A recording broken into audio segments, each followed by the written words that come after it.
केला बेचने वाली चुड़ैल। एक बार की बात है, जादूपुर नाम के एक गांव में करतब दिखाती एक औरत एक रेड्डी के लिए गांव में आती है।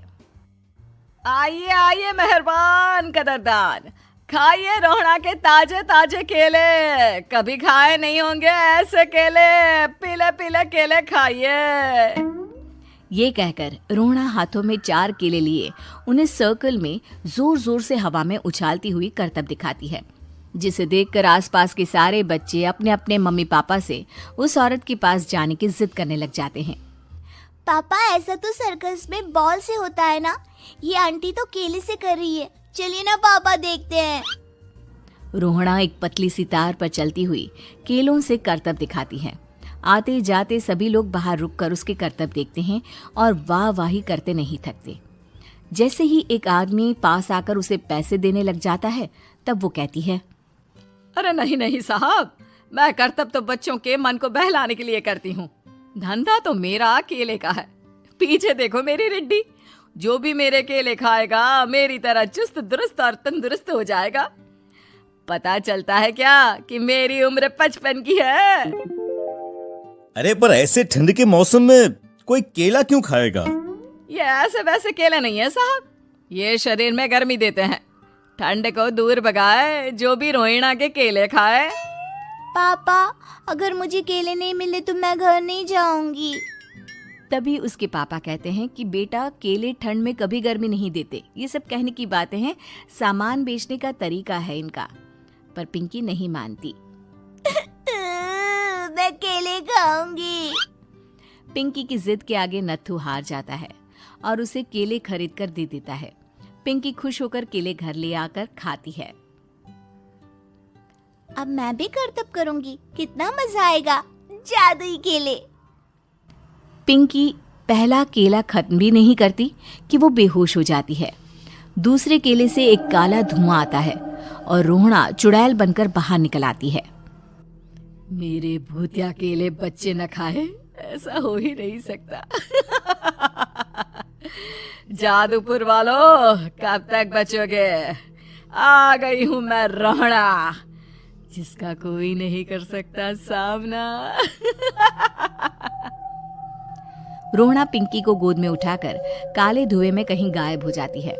शाम के वक्त नत्थू घर लौटता है और पिंकी को घर में ना पाकर उसकी माँ से कहता है, माँ पिंकी कहाँ है? अरे बेटा, उसे तो तू सुबह करतब दिखाने ले गया था ना, फिर कहाँ वापस आए तुम दोनों? मुझे लगा तू उसे अपने साथ मंडी ले गया होगा। हे भगवान, मेरी बच्ची कहाँ गई? मैं उसे घर ही तो छोड़कर गया था माँ। नत्थू गांव के घर कोने में अपनी बेटी को ढूंढता है, पर उसे वो कहीं नहीं मिलती। परेशान होकर आखिर रो रो कर नत्थू हिम्मत हार कर घर लौट आता है। अगली सुबह रोहड़ा फिर से करतब दिखाने आती है और इस बार पिंकी की तरह रोनी केले खरीद लेता है। 50 रुपए दिए थे पापा ने, सारे पैसों की मैंने केले खरीद लिए हैं। अब मैं भी आंटी की तरह ही करतबबाज बन जाऊंगा। यही सोचते हुए रोनी केले खाता है और पहला अकेला केला आधा खत्म भी नहीं करता कि चुड़ैल उसके सामने आ जाती है। मेरे साथ चलने का समय आ गया है रोनी। ये तो बस शुरुआत है। अब इस गांव के सारे बच्चे धीरे धीरे मेरे कब्जे में होंगे, एक बच्चा भी नहीं बचेगा। ये कहकर रोनी को गोद में लेकर काले धुएं में अदृश्य हो जाती है। इसके बाद हर रोज गांव में से कोई ना कोई बच्चा गायब होता, पर ऐसा क्यों हो रहा है किसी को भी समझ में नहीं आ पा रहा था। रोज की तरह अपनी बेटी पिंकी की तलाश में नत्थू गांव के एक तालाब के पास बैठा रो रहा था। कहाँ गई मेरी पिंकी? शकुंतला के जाने के बाद एक वही तो मेरा सहारा थी। अरे उसकी आत्मा कोस रही होगी मुझे कि मैं अपनी बच्ची को संभाल भी नहीं पाया। नत्थू ये कहता हुआ रो ही रहा था कि तभी तालाब में से उसे शकुंतला की आवाज सुनाई देती है। कहाँ थी तुम शकुंतला? हमारी बच्ची और सारे गायब हुए बच्चे रोहड़ा के कब्जे में हैं। वो बच्चों को जो केले देती है उससे बच्चे बेहोश हो जाते हैं और उसके कब्जे में आ जाते हैं और वो उन्हें ले जाकर काली दुनिया में ले जाती है। पर वो ऐसा क्यों कर रही है? ये मैं नहीं जानती, पर उस दुनिया का रास्ता मैं आपको बता सकती हूँ। जहां ये नदी खत्म होती है वहां एक केले का पेड़ है, उसके नीचे एक दरवाजा है, वहीं से रास्ता जाता है उस दुनिया का। ये कहकर शकुंतला की आत्मा गायब हो जाती है। गांव के सभी लोग झुंड बनाकर उसी रास्ते से काली दुनिया में चले जाते हैं और वहां देखते हैं कि सारे बच्चे वहां काम कर रहे थे। पापा मुझे ले चलो यहाँ से। पापा पापा। सभी बच्चे अपने मम्मी पापा से लिपट जाते हैं।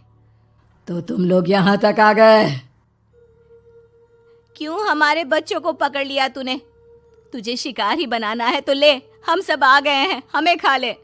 नहीं, मुझे बच्चे चाहिए।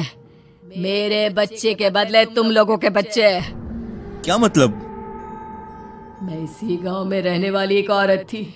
केले की चोरी के इल्जाम में मेरे बेटे को गांव वालों ने इतना मारा कि वो मर गया। उसी दिन मैंने ठान लिया कि गांव वालों का भी वही हाल करूंगी।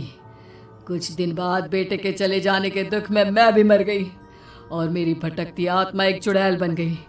और फिर मैंने बदला लिया तुम सबके बच्चे छीनकर। बर्दाश्त नहीं कर पाए ना? सोचो मुझ पर क्या बीती होगी।